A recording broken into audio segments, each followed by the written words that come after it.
പ്രവർത്തനങ്ങൾ 21 അധ്യായം 1 മുതൽ 4 വരെയുള്ള വാക്യങ്ങൾ. ജെറുസലേമിലേക്ക് ഞങ്ങൾ അവരിൽ നിന്ന് പിരിഞ്ഞ കപ്പൽ കയറി നേരെ കോസിലെത്തി. അടുത്ത ദിവസം റോദോസിലേക്കും അവിടെ നിന്ന് കത്താറിലേക്കും പോയി. ഫിനീഷ്യയിലേക്ക് പോകുന്ന ഒരു കപ്പൽ കണ്ട് ഞങ്ങൾ അതിൽ കയറി. ഇടതുവശത്തായി സൈപ്രസ് ദൃഷ്ടിയിൽപ്പെട്ടു. എങ്കിലും അത് പിന്നീട് ഞങ്ങൾ സിറിയയിലേക്ക് തിരിച്ചു.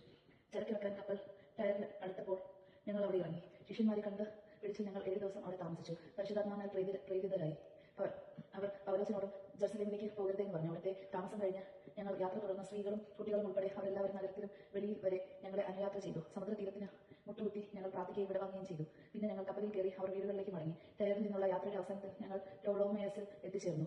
അവിടെ സഹോദരരെ അഭിവാദനം ചെയ്യുകയും അവരോട് കൂടി ഒരു ദിവസം താമസിക്കുകയും ചെയ്തു. അടുത്ത ദിവസം ഞങ്ങൾ അവിടെ നിന്ന് പുറപ്പെട്ട് കെസറിയയിലെത്തി. 7 പേരിൽ ഒരുവനും സുവിശേഷ പ്രസംഗനുമായ ഫിലിപ്പോസിന്റെ വീട്ടിൽ വെച്ച് അവന്റെ കൂടെ താമസിച്ചിരുന്ന കന്യകമാരും പ്രവചനവരും ലഭിച്ചവരുമായ 4 പുത്രിമാർ അവനുണ്ടായിരുന്നു. കുറെ ദിവസം കഴിഞ്ഞപ്പോൾ അഗാബോസ് എന്നു പേരുള്ള ഒരു പ്രവാചകൻ യൂദയിൽ നിന്ന് അവിടെ എത്തി.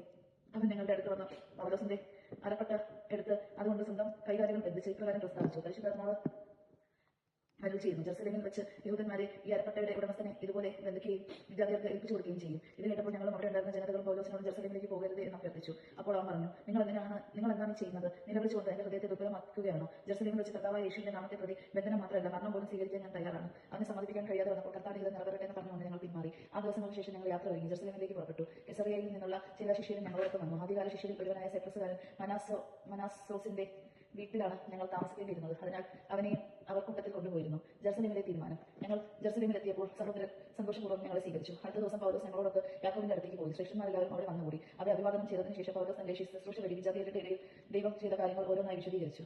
അവർ അത് കേട്ട് ദൈവത്തെ സ്തുതിച്ചു. അവർ അവനോട് പറഞ്ഞു: സഹോദര, വിശ്വാസം സ്വീകരിച്ചവരിൽ എത്രയായിരം യഹൂദരുണ്ടെന്ന് നോക്കുക. അവരെല്ലാം നിയമം പരിപാലിക്കുന്നതിൽ വലിയ നിഷ്ഠയുള്ളവരുമാണ്. എന്നാൽ ശിശുക്കളെ പരിച്ഛേദനം ചെയ്യുകയോ പരമ്പരാഗതമായ ആചാരങ്ങൾ അനുഷ്ഠിക്കുകയോ വേണ്ട എന്ന് പറഞ്ഞുകൊണ്ട് മോശയെ അവഗണിക്കാൻ വിജാതിയരുടെ ഇടയിലുള്ള യഹൂദരെ നീ പഠിപ്പിക്കുന്നുവെന്ന് അവൻ കേട്ടിരുന്നു. നീ വന്നിട്ടുണ്ടെന്ന് അവർ തീർച്ചയായും അറിയും. എന്താണ് നീ ചെയ്യുന്നത്? അതിനാൽ ഞങ്ങൾ പറയുന്നത് പോലെ നീ പ്രവർത്തിക്കുക. വ്രതമെടുത്ത് 4 പേർ തങ്ങളുടെ കൂടെ ഉണ്ട്. അവരോടൊപ്പം പോയി നിന്നെ ശുദ്ധീകരിക്കുക. അവരുടെ മുണ്ടത്തിനുള്ള ചെലവ് നീ വഹിക്കുക. അങ്ങനെ നീ തന്നെ നിയമമനുസരിച്ച് ജീവിക്കുന്നുവെന്നും നിന്നെക്കുറിച്ച് അവർ കേട്ടിരിക്കുന്ന വാർത്തയിൽ കഴമ്പില്ലെന്നും സകലരും അറിഞ്ഞുള്ളൂ. എന്നാൽ വിശ്വാസം സ്വീകരിച്ച വിജാതിയെ സംബന്ധിച്ചിടത്തോളം ഞങ്ങളൊരു എഴുത്തയച്ചിട്ടുണ്ട്. വിഗ്രഹങ്ങൾക്ക് അർപ്പിച്ച വസ്തുക്കൾ, രക്തം, കഴുത്തുനിരിച്ച് കൊല്ലപ്പെട്ടവർ, വ്യഭിചാരം എന്നിവയിൽ അവർ അകന്നിരിക്കണമെന്ന് ഞങ്ങളുടെ തീരുമാനം അതുവഴി അറിയിച്ചിട്ടുണ്ട്. പൗലോസ് അവരെ കൂട്ടിക്കൊണ്ടുപോയി. അടുത്ത ദിവസം തന്നെ അവരോടൊപ്പം ശുദ്ധീകരണ കർമ്മം നടത്തി. അവരുടെ ശുദ്ധീകരണം പൂർത്തിയാക്കുന്ന ദിവസം അവർ ഓരോരുത്തർക്കും വേണ്ടി ബലിയർപ്പിക്കാനുണ്ടെന്ന വിവരവും അറിയിക്കാൻ വേണ്ടി അവൻ ദേവാലയത്തിൽ പോയി. പൗലോസിനെ ബന്ധിക്കുന്നു. 7 ദിവസം തികയാറായപ്പോൾ ഏഷ്യയിൽ നിന്നുള്ള യഹൂദർ അവനെ ദേവാലയത്തിൽ കണ്ട് അവർ ജനക്കൂട്ടത്തെ ഇളക്കുകയും അവനെ പിടികൂടുകയും ചെയ്തു. അവർ വിളിച്ചു പറഞ്ഞു: ഇസ്രായേൽ ജനമെ സഹായിക്കുക. ജനത്തിനും നിയമത്തിനും ഈ സ്ഥലത്തിനും എതിരായി എല്ലായിടത്തും ആളുകൾ പഠിപ്പിക്കുന്നവൻ ഇവൻ തന്നെ. മാത്രമല്ല, ഇവൻ ഗ്രീക്കുകാരെ ദേവാലയത്തിൽ കൊണ്ടുവന്ന് ഈ പരിശുദ്ധ സ്ഥലം അശുദ്ധമാക്കുകയും ചെയ്തിരിക്കുന്നു.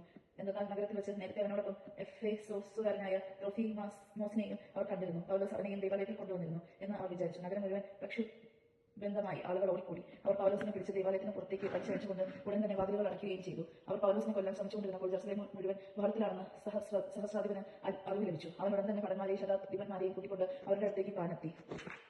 ഭടന്മാരെയും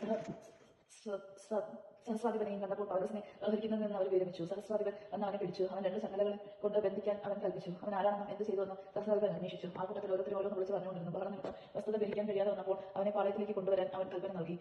നടയിലെത്തിയപ്പോഴത്തേക്കും ജനക്കൂട്ടത്തിന്റെ കയ്യേറ്റ നിമിത്തം പടയാളികൾ അവനെ എടുത്തുകൊണ്ട് പോവുകയാണ് ചെയ്തത്. അവനെ കൊല്ലുക എന്ന് വിളിച്ചു പറഞ്ഞുകൊണ്ട് ജനക്കൂട്ടം പിറകെ കൂടി സഹസ്രാധിപന്റെ മുൻപിൽ. പാളയത്തിലെത്താറായപ്പോൾ പൗലോസ് സഹസ്രാധിപനോട് പറഞ്ഞു: ഞാനൊരു കാര്യം പറഞ്ഞുകൊള്ളട്ടെ. അവൻ ചോദിച്ചു: നിനക്ക് ഗ്രീക്ക് ഭാഷ അറിയാമല്ലോ? അപ്പോൾ അടുത്ത കാലത്ത് കലാപമുണ്ടാക്കുകയും 4000 ഭീകര പ്രവർത്തകരെ മരുഭൂമിയിലേക്ക് നയിക്കുകയും ചെയ്ത ഈജിപ്തുകാരനല്ലേ നീ? പൗലോസ് പറഞ്ഞു: കിലിക്കിയയിലെ തർസോസിൽ നിന്നുള്ള ഒരു യഹൂദനാണ് ഞാൻ, അപ്രധാനമല്ലാത്ത ഒരു നഗരത്തിലെ പൗരൻ. ജനത്തോട് സംസാരിക്കാൻ എന്നെ അനുവദിക്കണമെന്ന് ഞാൻ അപേക്ഷിക്കുന്നു. അനുവാദം കിട്ടിയപ്പോൾ പൗലോസ് നടയിൽ നിന്നുകൊണ്ട് ജനത്തോട് ആംഗ്യം കാണിച്ചു. അവർ പൂർണ്ണ നിശബ്ദരായി. എബ്രായ ഭാഷയിൽ അവൻ പ്രസംഗം ആരംഭിച്ചു. ദൈവജനമാണ് നാം കേട്ടത്. നമുക്ക് ദൈവത്തെ സ്തുതിക്കാം. ദൈവത്തെ സ്തുതി.